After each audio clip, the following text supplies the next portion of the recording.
you're very welcome to Moriarty's yard and home.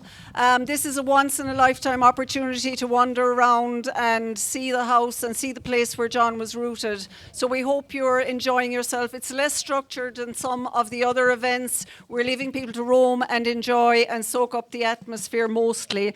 But we're going to do a few readings from early NOSTOS, passages that John writes or has written or told about this place and his origins. Very interesting. Place is very important. Apparently there's a new word called psychogeography, so it is how place influences the personality and the psychology of the person. So this is the place where John was rooted, and this is the place that influenced him in his early life. And many, many stories have been told from here. So my cousins have generously opened the house for us today, and we are privileged they've allowed us to use their yard and their house. And John Moriarty would just like to say, John Moriarty, the other John Moriarty, few words of welcome, I think. Yeah.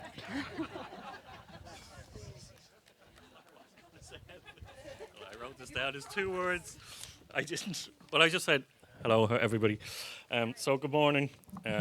My name's John Moriarty, the great man's nephew and namesake. And it's a fantastic credit to Amanda and our team to put all this together. And just like to say that you're all very welcome to John's childhood home, and have a great day. Thank you. Can we now call on John's sister, Phyllis Moriarty? We all know what is Phyllis Moriarty, Phyllis O'Riordan, to unveil the plaque to John Moriarty. Phyllis.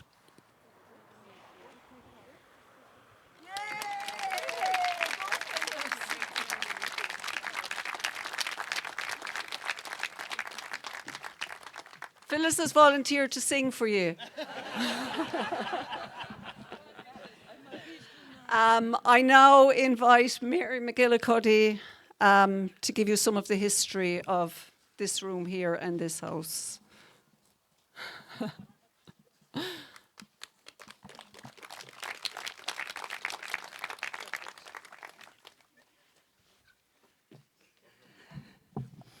This really is not fair. I've been running around trying to figure out where anybody is to stand at any of these stations. I think we now know. Can I just, before I say a word, John Ahern, are you around somewhere?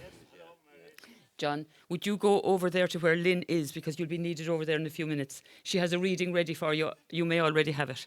Sorry, folks. Logistics. Why am I standing here? I'm standing here because when I first started reading John, to find this house was something that was in my head. And I knew Chris was living here at the time. I didn't know Amanda at the time. I knew Amanda because I'd been teaching her in Tarbert, but I didn't know she was Amanda Moriarty. I mean, she's Amanda Carmody, but she was Amanda Moriarty. I didn't know she was John's niece. I didn't know, even though I was reading the stories, I knew these people were from my van. I was reading the Amanda stories, and I did not know that Amanda, that I taught in Tarbert, was the Amanda of the Amanda stories. Until we were at some John event, I think it was the 3rd anniversary maybe. No, it was the 2nd. And I was sitting in I think we might have been in Killarney in some centre. And I looked and there was this, I said, that's Amanda. I said, Jesus, that is Amanda. And I couldn't believe that all of those things came in together. But one of the things I had been doing was I'd drive past this house now and then and just go, oh my God, that's where he was born. I mean, I was that besotted, and I'm still besotted, but I was that besotted way back then. But to actually eventually get here and be able to go in there and know this. But anyway, what happened, Amanda and I became very good friends, and I was talking, it was actually Nita Barrett over there, who was teaching in Tarbert with me at the time. And I then discovered Nita was John Moriarty's niece. And I just couldn't believe it. So after John died, she knew I was reading and everything, but after John died, Nita kept after me. You'll have to write something, Mary. You'll have to write about him. We've nothing now, he's gone. We've only the old books and we can't read them. And am I mortifying you, Anita? So that planted the seed that somehow I would find a way of making it accessible and doing this job, which I never knew whether John would actually have liked or not. But anyway, I did it. And I hope he did. But Amanda was crucial to all of that because she gave me access to this place. She gave me access to the family. She gave me all the stories. And one day she brought Madeline, Phyllis, Brenda, Nita, and we all went to Phyllis's house. There were a few other people there as well. And they allowed me to record them talking about growing up here in this place. And it's an amazing recording. But one of the stories that Madeline told that day, which told lots of them, but there were two very specific ones. One was that when Mary was expecting John, the idea was in her head that she was going to call him after her brother Stephen, who had died, and who was also, every time Mary dreamed about Stephen, she used to say she knew there was something not great was going to happen. She had clairvoyant dreams. Mary was clairvoyant, I think. But she had a dream in which her idea was to call John Stephen, but she had a dream in which she was to call him John. And that's how he became John Stephen Moriarty. That was one story they told. But the other one concerned when John was born, 2nd of February 1938, in that room just behind us. And if you've been in, you've seen the little tiny room, the bed, and the way Amanda has it all done up now. And when she gave birth, as she was giving birth, the window shattered. Now, whatever that was, I mean, okay, let's be absolutely rational and say a bird hit the window and broke the window. On another level, you could say there was something else entirely going on. And I suppose from that and from all those stories and all I've read and all that's happened to me in my own life around John Moriarty and the way I've been prompted to things and the way things have fallen to me that I was looking for when I needed them, I'm absolutely convinced that we have to look beyond Cartesian clarity, as John would say. We have to look beyond the rational for explanations a lot of the time. And that's what I absolutely believe. So it's an absolute honour to be standing here telling you those stories in this exact place. And I simply want to call now on Jack Mallet, who is Nita Barrett's son, and he's going to read just a tiny piece from the first lines of NOSTOS. Jack.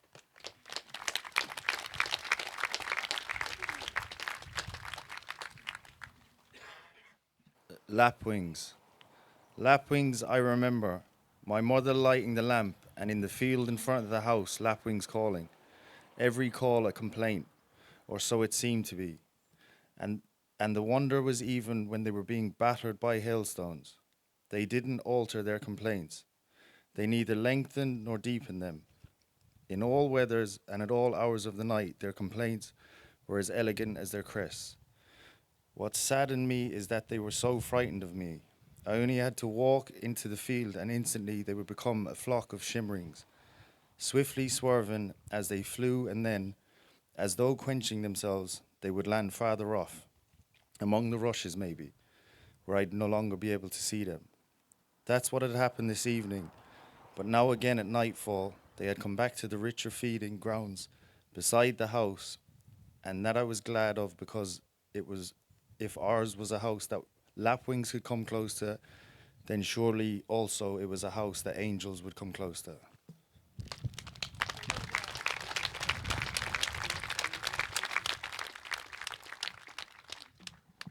Thank you, Jack. Now we're going to the second station, and William and Brenda will talk about the cow stall. So that would be, I think, over there. Over here. Oh, sorry, it's over there. Yeah. William and Brenda over there behind you on the left-hand side. This is the site where the actual cow stall that John writes about and Jimmy did his Igmochnov is Exmuinov. So we've placed the stations on the location where these places used to be. Exmuinov agus Igmochnov dom féin. Mar go bhfuil mar rawan is ma fuairse déanta is an chredagum ón Shean. Christmas in the cow stall. Lamplight and firelight, that was every night. Tonight was different. Looking at the crib in the deep sill of our front window, I could see that the light of the highest heavens was in our house. It was a night of wonders. Tonight, all nights, the gates of heaven would be open above us. Riding animals higher than our house and wearing glittering vestments, not clothes, the three wise men would pass through our yard tonight, and if they did, our Father would show us the tracks in the morning. Plain as could be, we saw him last Christmas morning. And Santa Claus would come, and he would bring us what we asked for. To Babs, he would bring a blouse. To me, he would bring a game of snakes and ladders. And to Brenda and Phyllis, he would bring dolls. Soon we would have supper with corn and cake. There was no denying it, it was wonderful. And in a glow of fellow feeling with our animals, I went out and crossed the yard to the cow stall. Pushing open the door, I looked in at first. I couldn't believe what I was seeing. No candles lighting in the windows, no holly, no crepe, no expectation of kings or of angels, no sense of miracles. What I saw was what I could see any other night. 11 short-horn cows, some of them standing, some of them lying down, some of them chewing hay, and some of them chewing the cud. And they're all chewing, sorry. And two of them turning back, looking at me. Devastated, I had to admit it was an ordinary night in the stall. Coming back across the yard, I looked at the fowl house and the piggery.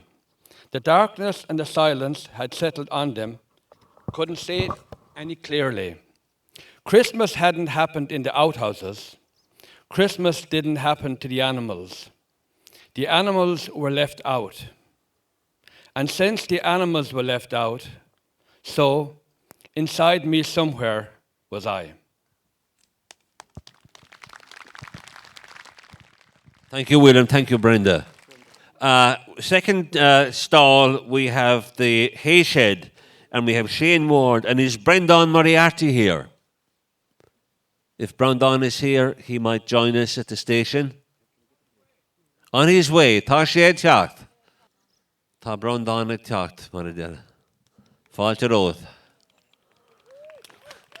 Shane and Brendan at the hay shed.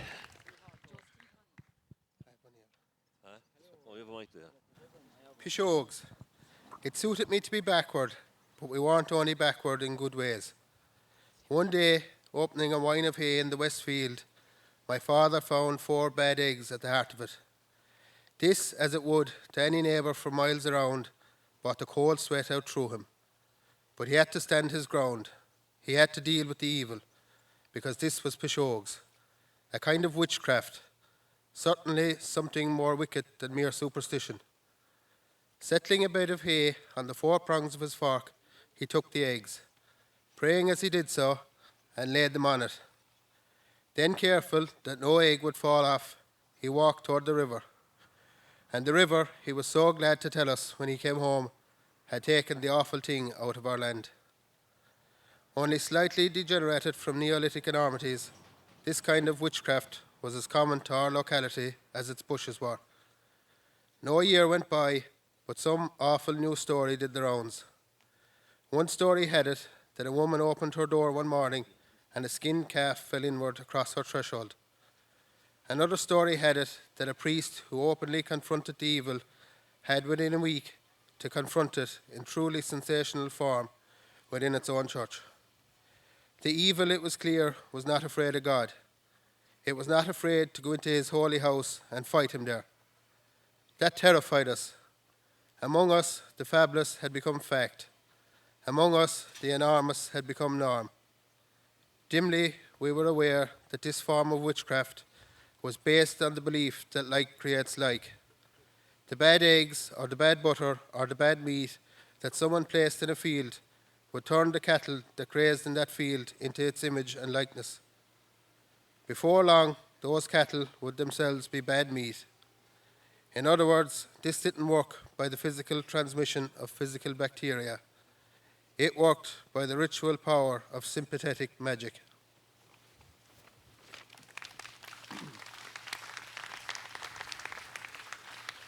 No, Brandon. Go away. You're going to sing us a song as well. Good man. Aberon, fall to road.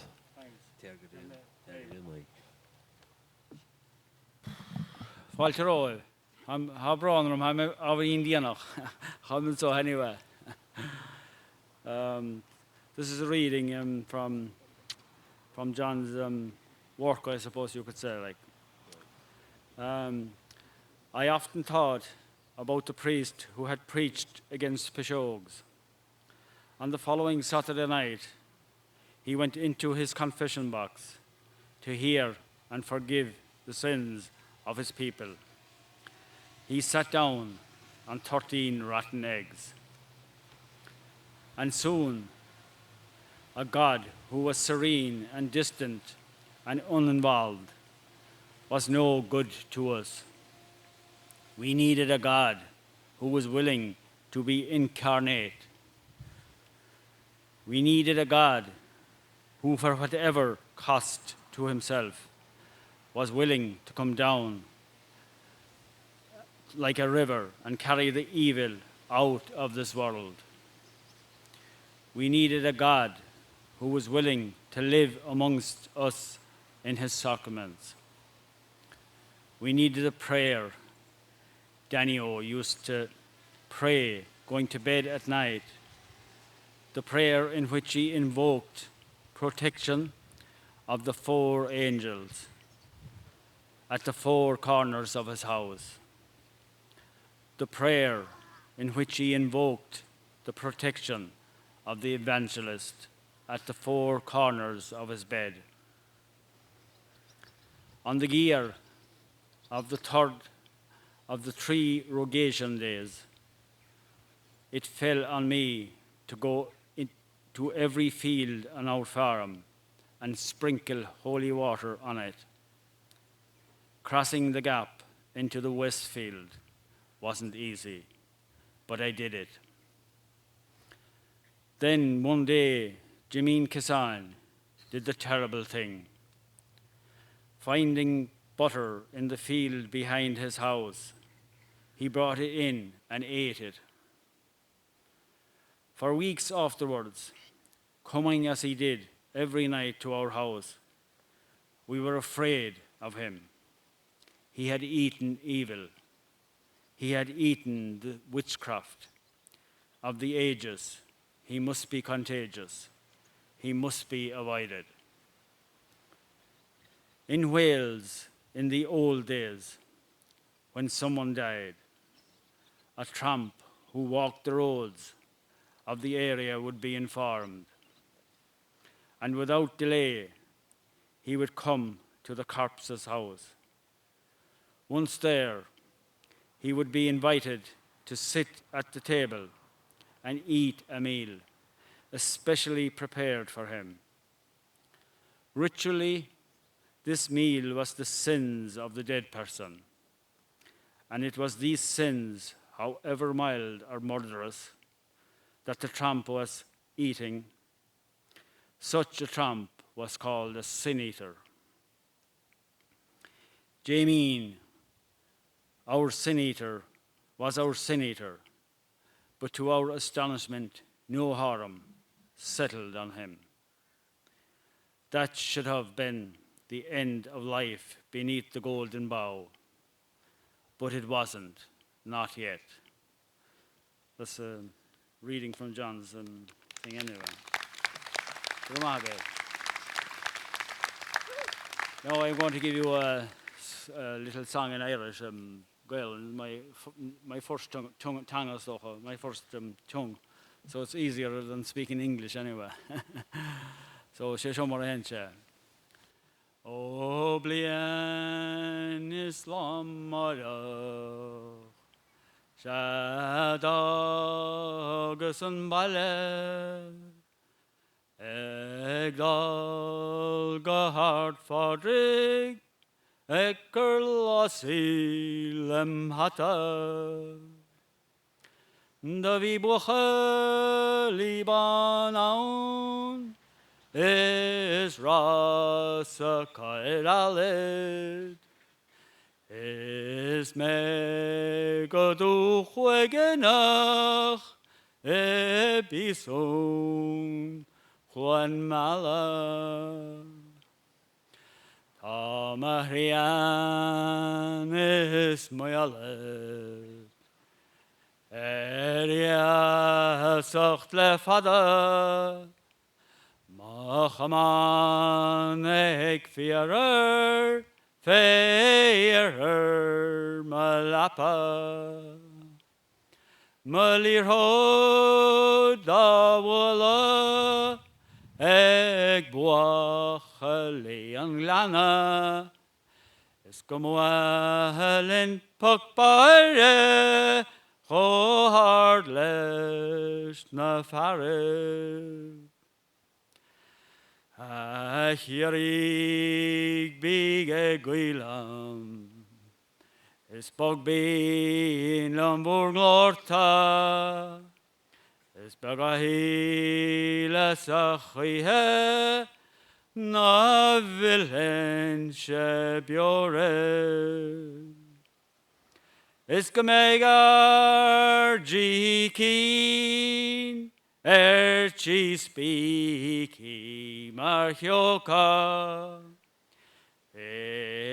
Nachta nahihe, es gach shinale darnjoik hun.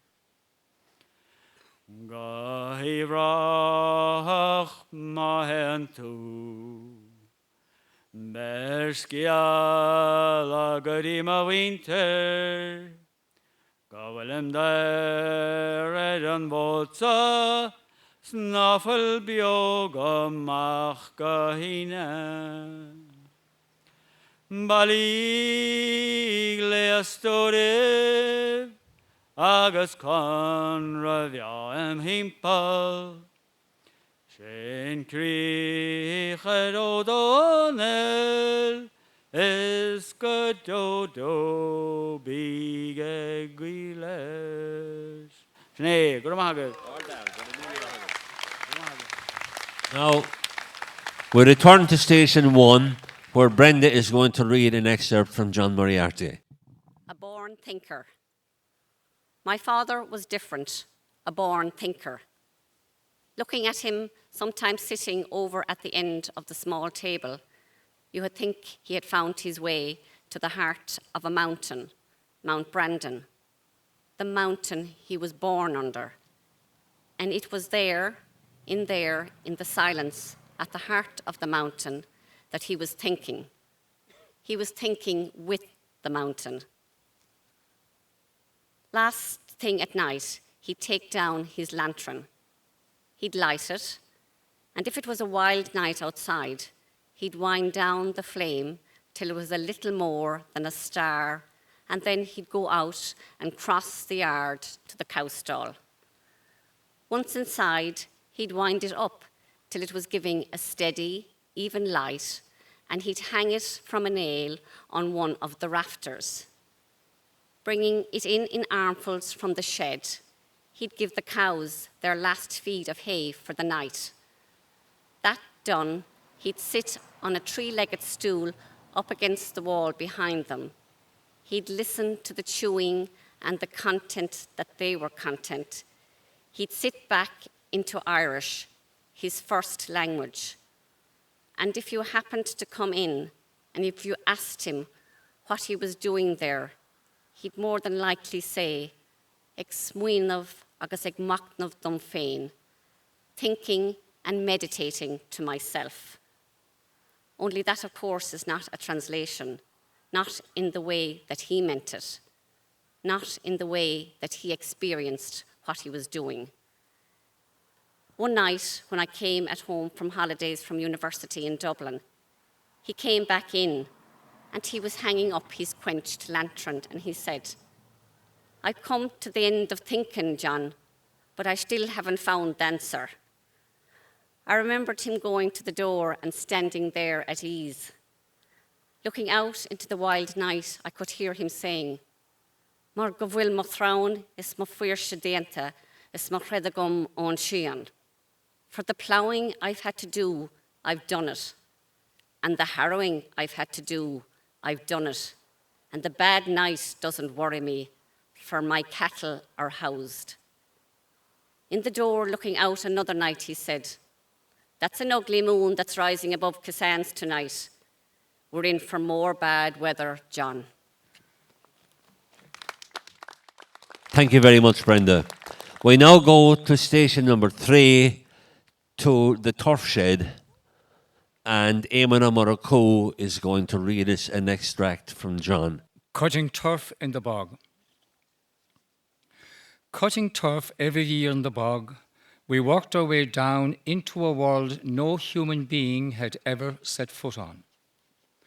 By midday every day for 5 days, we would be uncovering the floor of an ancient pine forest. The preserved tree stumps and trunks we'd uncover we called bogdale. Sometimes the bark of a trunk we'd uncover would be as distinct as it was on the day it fell, frightening birds or deer into flight. Of one thing we could be sure, and that was that it fell long before even the most mythic of our ancestors walked here. And since Ireland is a country, and since like every other country it came into existence with the peoples who came here and settled here, then it followed that the tree stumps we uncovered were older than it. I didn't know it in a very conscious way then, but I now know that this sacrament of going down below history had, by the time I was 10 years old, given a direction never afterwards much altered to my life. But we didn't only stand deeper than Ireland in the bog, we sat deeper than Ireland by our fire.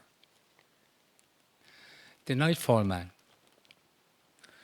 Embedded in some of the sods we would bring to the fire 3 or 4 times at night would be shards of old pine bark, would be fibres of the old tree stumps.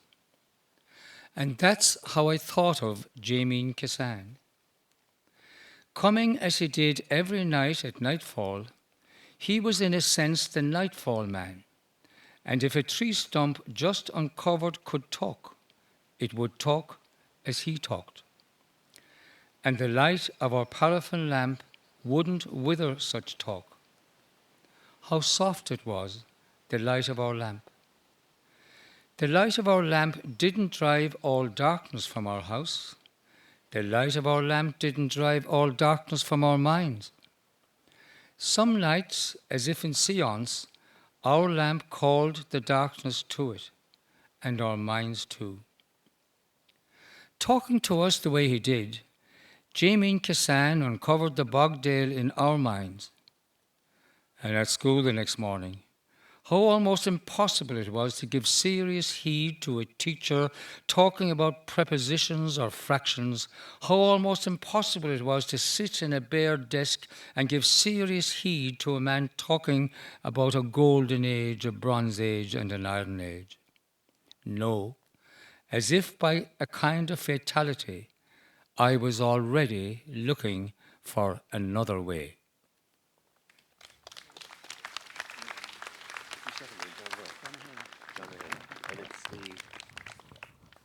We now go to the 5th station, to Lynn and John. Lynn, of course, a great friend and neighbour of John's in Brownstone, and John, the other John, a great expert in John. This is a piece of the hill meadow which is all around us. More often than not now, I'd go off through the fields on my own. There were fields that I loved, fields with a sward of natural wild herbs. In the hill meadow, I saw hints of paradise. It was the only name I had for the flowers that grew there, primroses and cowslips in the dry parts of it, and in the more marshy parts, buttercups and orchids. And I wondered, how could something so yellow as a buttercup come out of brown soil? How could something so purple as an orchid come up out of it? How could something so perfect as a cowslip come up out of it? Where did the colour and the perfection come from? And what else was down there? What else was I walking on? To me, to inhale the fragrance of a primrose was a Eucharist without suggestion of bloodshed or blood. Sometimes I'd inhale the fragrance down to the very soles of my feet. Then I could walk the earth without hurting it. Then I could walk in paradise. Right here in our own hill meadow, I could walk in paradise. It was a strange world of orchids and pishogues. It was a strange world of cowslips and bad meat. Thank you, John, for bringing us all here, and thank you, Amanda, for the beautiful painting of the hill meadow. It's okay.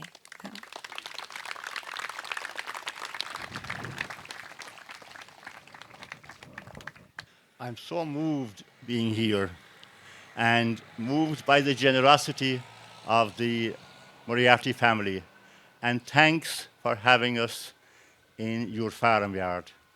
Thanks for having us at your house. I am so touched by that.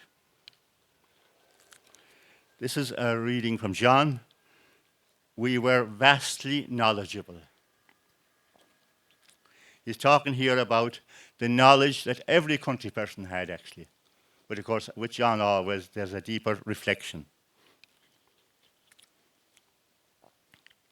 I knew how to harness an ass, putting on the winkers, the collar and hames, the straddle and breeching. I knew how to handle the ass himself, backing him in between the shafts of the cart, if I had to. Having seen it done so often in Paddy Horton's forge, I could make the shoes and shoe a horse, being careful as I hammered them in to keep the nails away from the quick at the heart of the hoof. Using my 2 fingers as a surrogate pap, I had taught day-old calves to drink milk from a bucket. I had taken cows in heat to McGrath's bull, and I knew when they were bulled. I could cut and save turf. I could save hay. I could plant spuds and cabbage. I could distinguish all birds, resident and migrant, that came to our fields. Putting my finger through the hole of a wren's nest, I felt 5 eggs. And putting in again a few days later, I felt 5 chicks. And that, more than anything else, taught me the wonder and unexpectedness of the world. Never once did we hear a foreign fairy tale. And in a sense, we didn't need to, because we had Mag Mahoney and Mary Ann Danio and Jamie Kissan. He coming through our door every night, and as well as being as old as the fog, as well as being forever, they, all 3 of them, were as strange as folk tales. And they being in it, who could take the world for granted? And every time we found bad meat or bad eggs in the land, we knew that we were as well as the wonder that was in there was evil in the world. We were vastly knowledgeable. And knowing so much that if the entire adult population suddenly died out one night, we could be out there driving in the cows to milk them. We could take over. They had a center that would hold.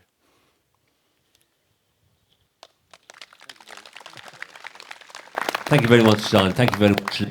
We now go to the next station here, where we have passages by Margaret McCormack, Breda Flaherty, and Liam Graney. Lamplight. This is the first of two pieces. Okay. Yeah, and there's a fly on it already. Yeah, so you can fly. It was a great good fortune that I grew up in a house that had an open turf fire and a paraffin lamp. That meant the darkness was never banished, not even when the fire blazed and the lamp burned with a perfectly steady, flat-top double flame. And I'm not just talking about the darkness in our house. I'm also talking about whatever ancient darkness was in our minds. That ancient darkness wasn't synonymous with ignorance. It was neither the source nor the seat of ignorance. But ignorance of a most frightful kind would surely ensue were we, wishing to be Cartesians, to try to turn it out of doors. How tolerant the light of our fire was, how tolerant the light of our lamp was. Every evening at nightfall, my mother would take it down from the snail on the wall. She would fill it, she would trim its wick and clean its glass globe, and then, with a taper, she would bring the light of the fire to it. Winding down the wicks to their best height, she would fit the globe back on it, and it being a sacrament of life she was now holding, she would hang it on the wall, there where its nail was, halfway between the Sacred Heart picture and the small yard window.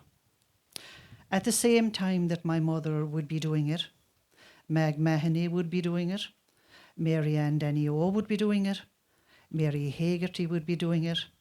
Women everywhere throughout Ireland would be doing it. Men living alone, men like Paddy Culhan, would be doing it. Looking back on it, I could understand Vestal virginity, the virginity of the one who tended the fire, who tended the light. It was the light I read Odyssey by. It was the light I read Aeneid by. It was the light that I read The Origin of Species by. In our house, it didn't make sense to talk about enmity between light and dark. Above all, it didn't make sense to talk about final Armageddon between them. What we saw, particularly in the fireblaze, is that they were partners in a dance, gypsy partners in a gypsy dance. Okay. The second piece is simply called Mary. The life that gives rise to stripes in a tiger, to antlers in a stag, to fur in a rabbit.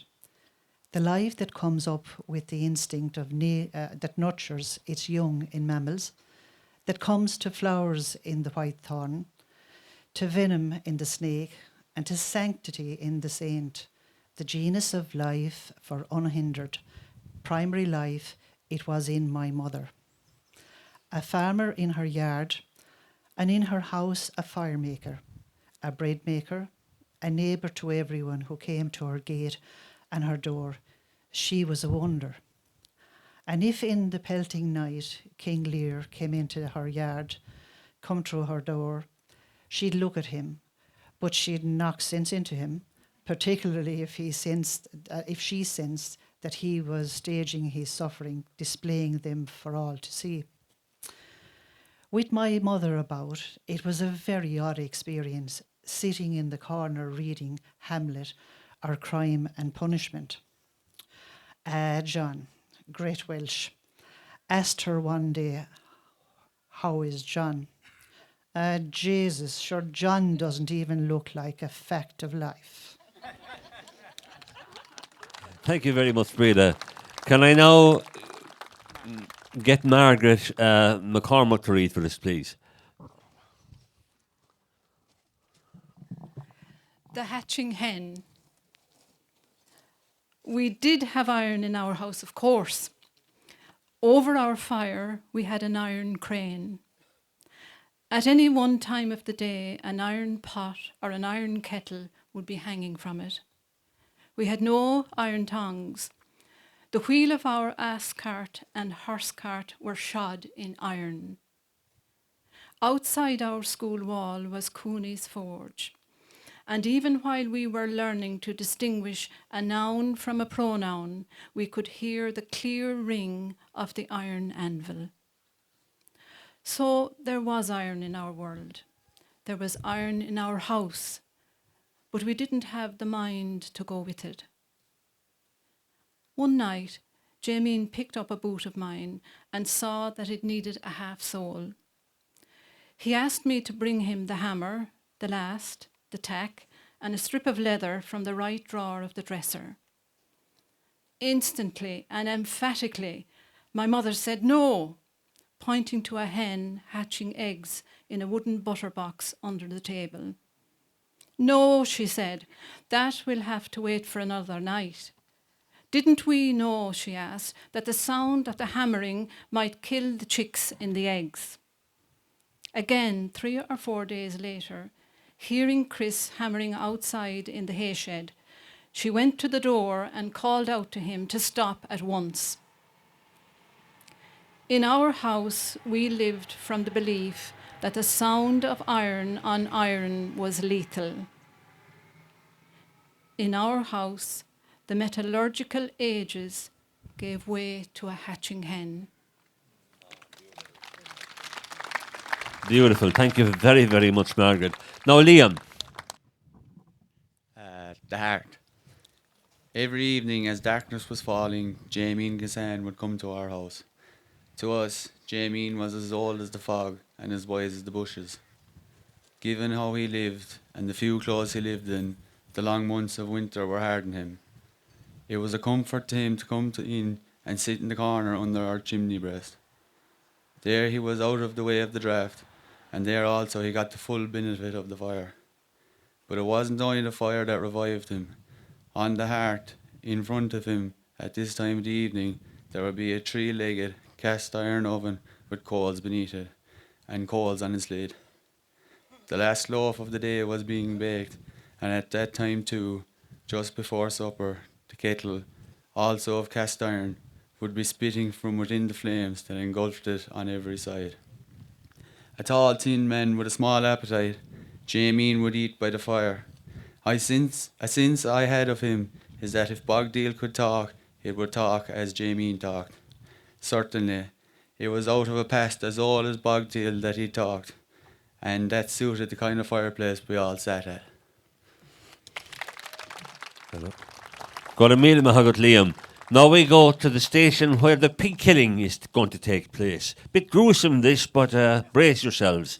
Tom Moore, the pig killer. Killing the pig with frightfulness. Jack Scanlon, the gentlest man in the Valley Road, he was the pig killer. He would come into the house with a big knife and a big hook.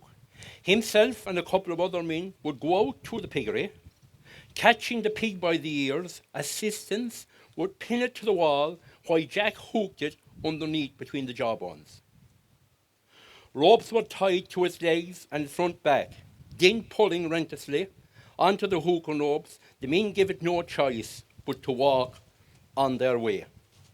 Not far from the front door of the dwelling house, it was tumbled over onto its side. The underside of the neck, its collarbones, was scalded with boiled water. The hair therefore was shaved by Jack with his big knife, and then when the pig was immobilized by the men pulling it on the hook, the ropes and the neck was opened and the knife was pushed till it opened the heart. The night the pig would be hanging opened and cleaned like a rabbit in the ox from a big crossbeam in our farmhouse kitchen. Ah, Jesus, how we needed to wake up in the morning to the sheltering hypnosis of a habit of familiarity. How we needed to put to sleep the great religion, and how we needed religion to cover our tracks to the butcher stall. Ah, Jesus, we needed to sing in the language which, because we didn't speak in every day, distance tamed the horror. And only while we were singing then, the hymns drowned in the accusing silence, drowned out with the accusing squeal. Number 2 is killing the cock. Regularly, my mother would sharpen an already sharp knife on the concrete floor, knocking sparks off it as she did so. She would go out to the fowl house and come back with an outraged, red, squeaking cock, wedging him between her thighs. She would pluck the throat, feathers, and then cutting off gloriously the comb-waffled head. She would let sometimes spattering robe of the blood flow down into a bowl where it would settle in a position and all more dreadful because it was so serene. Outside, in the little rise of the yard, I often held a basin to the red throat, torrent from a pig where we were killing. Held it still here at last, gurgle, to hear the last gurgle. Held it till to hear the last unsquealing collapse of the cuttable meat. Into meat was so quietly cuttable that it so was a horrible acquisition. Acquisition was quite more frightful than squeal. How did the mountains survive such silence? And how did the stars survive it? One thing is for sure, it is a tough universe we live in.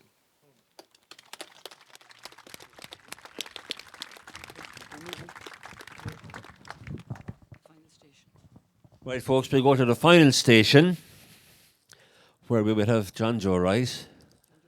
John Joe Spring, rather, Spring Rice.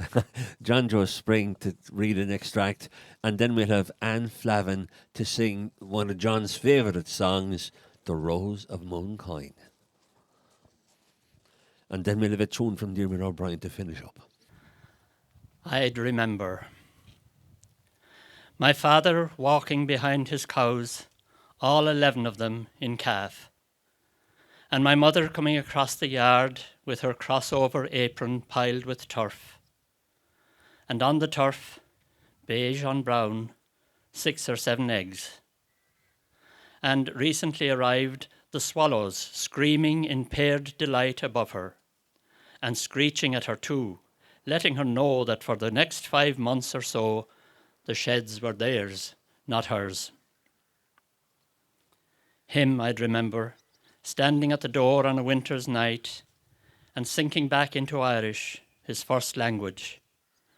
Mar go bhfuil mar raun is mar irshe déanta, is mar réad a gum on shean.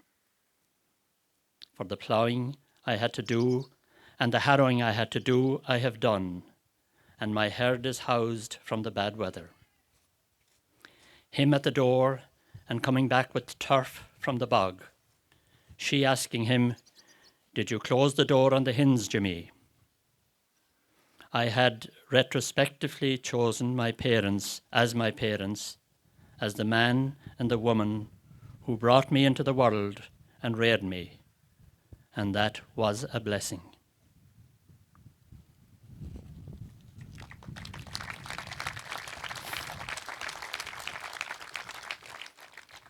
This piece is entitled, Not the Width of a Spider's Web. A week or so later, back now again in my house in Connemara, he came towards me in a dream. As though we had always known what we would do, he facing me from the hereafter, I facing him from the here and now, we sang The Rose of Mooncoin together. We sang it with great heart. Flow on, lovely river, flow gently along. By your waters so sweet sounds the lark's merry song. On your green banks I wander where first I did join. With you, lovely Molly, the rose of Mooncoin. Now, Anne, will you sing that? And Flavin will now sing The Rose of Mooncoin, and if you know the chorus, you might like to join in.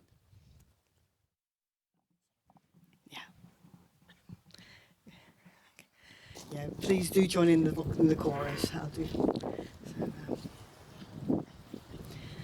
Oh, how sweet it is to roam by the sunny shore stream, and to hear the dove coo 'neath the morning sunbeam, where the thrush and the robin their sweet notes entwined by the banks of the shore that flows down by Mooncoin. Flow on, lovely river, flow gently along, with your water so clear, like the lark's merry song. On your green banks I'll wander, where first I did join with you, lovely Molly, the rose of Mooncoin.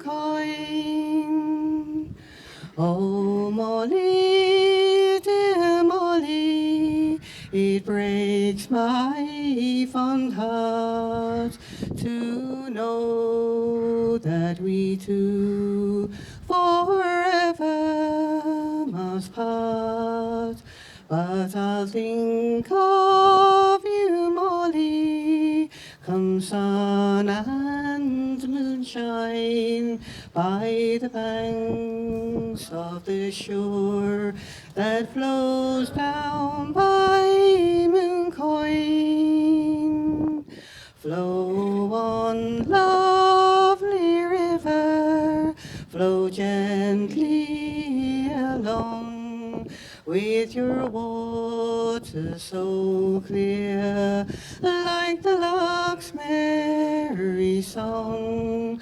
On your green banks I'll wander, where first I did join with you, lovely Molly, the rose of Mooncoin. She has gone far away, oh, the deep rolling foam, far away from the hills of her dear native home, where the fishermen play with their small boat and line, by the banks of the shore that flows down by Mooncoin.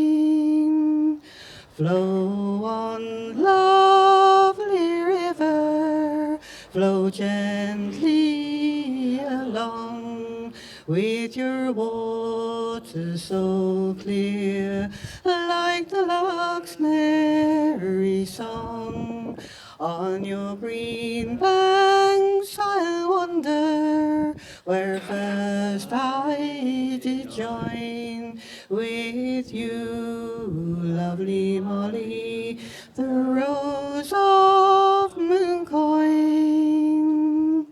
So here's to the shore with its valley so fair, where often we wandered in the cool morning air, where the roses are blooming and the lilies entwine, by the banks of the shore that flows down by Mooncoin. Flow on, lovely river, flow gently along, with your water so clear, like the lark's merry song.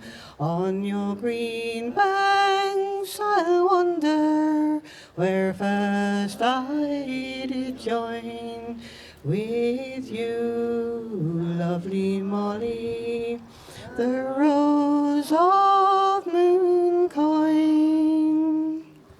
Thank you very much. Thank you very much, Jan. Thank you very much, John Joe.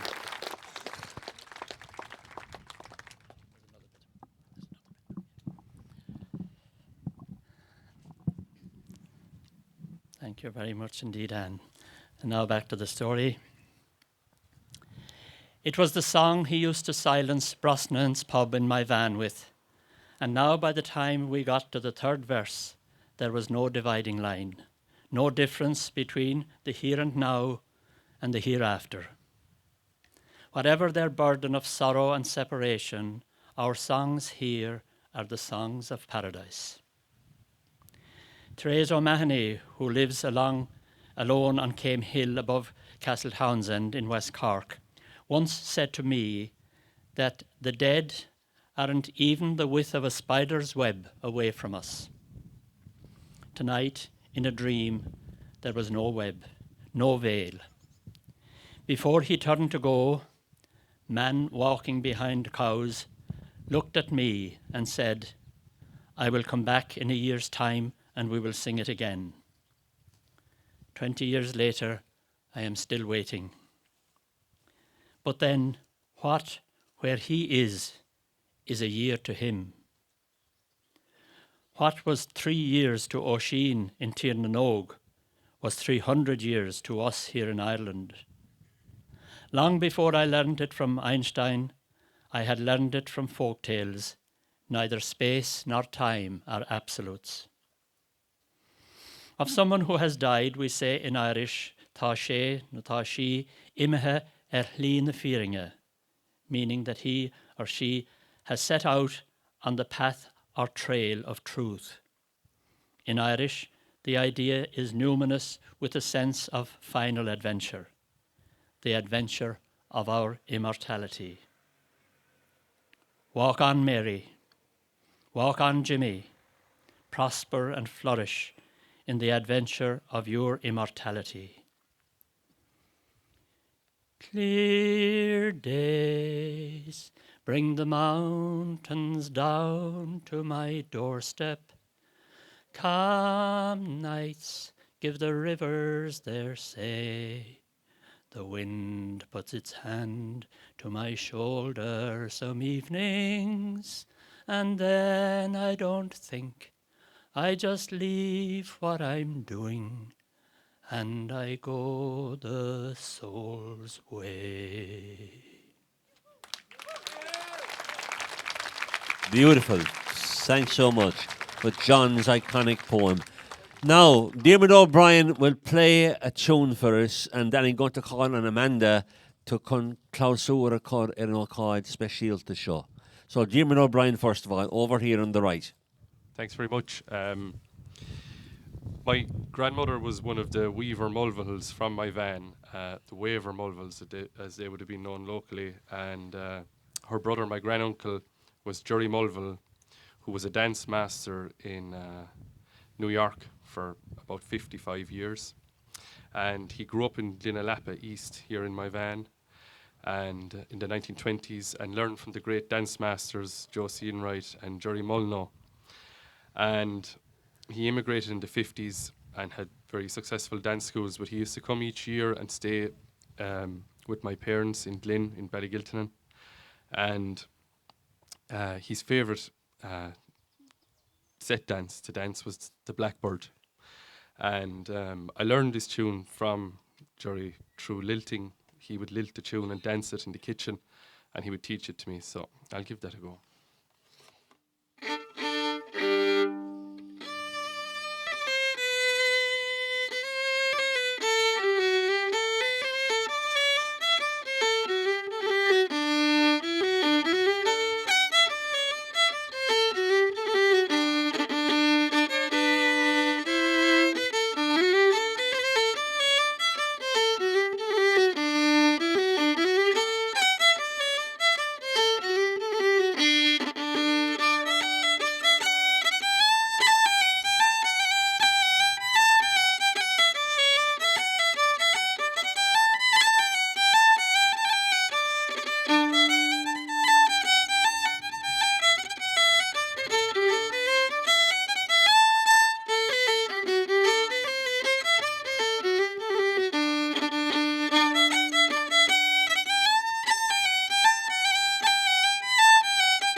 Thank you, Diarmid. That was absolutely beautiful. We should have been dancing, really, I think, but it was fabulous. We were all toe-tapping.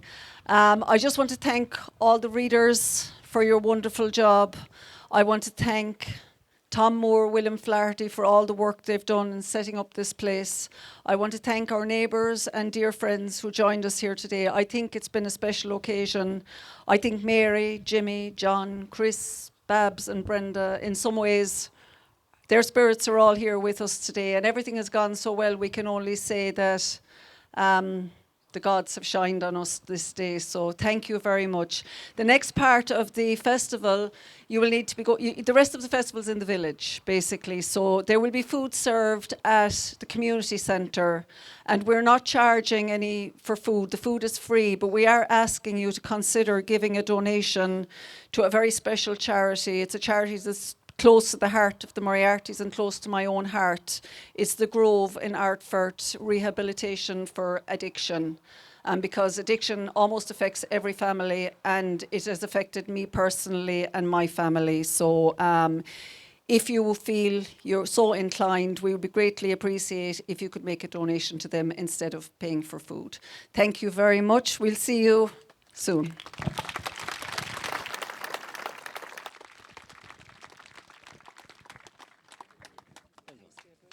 Well done.